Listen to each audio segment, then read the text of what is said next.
Como ven vostedes, un comentario durísimo na página web do voceiro do Partido Popular, a página web José López Campos, que se atopa, lógicamente, en internet. Un ataque durísimo, sobre todo, tendo en conta a situación que está vivindo agora mesmo o Concello da Estrada, en a que, entre outras cousas, saben tamén que está prevista unha xuntanza, será mañá, na que distintas asociacións veciñais terán que analizar polo miedo cal é a nova situación co Plan Xeral de Ordenación Municipal. Mañá intentaremos de informarlles do alí acontecido, pero as augas baixan realmente turbias e realmente xa máis que sucias en canto ao Plan Xeral de Ordenación Municipal se refire.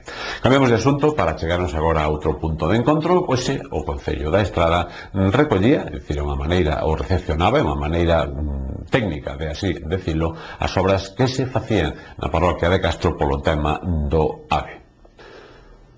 O alcalde da Estrada, José Antonio Dono, e Raquel López Doce, a primeira teniente de alcalde, concelleira de Medio Rural, xunto cos veciños do lugar, participaban hoxe no acto de recepción do paso elevado sobre o trazado do tren de alta velocidade na parroquia de Castro.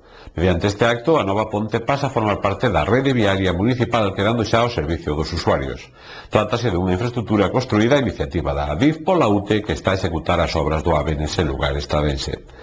A estrada municipal que une os lugares de Seixo e San Miguel de Castro veuse afectada nos últimos meses pola construción da trincheira pola que discorren as vías de alta velocidade ferroviaria. Para poder atravesar ese punto, a empresa adxudicataria das obras construirá un bypass provisional. Tratábase dunha pista cunha terra que está coberta con zahorra, de bastante pendente e difícil paso para vehículos convencionais, e que quedou agora anulada co remate do paso elevado. Esta actuación era moi agardada polos veciños, xa que ademais de comunicar os lugares mencionados, esta pista dá acceso á igrexa e ao cemiterio do lugar.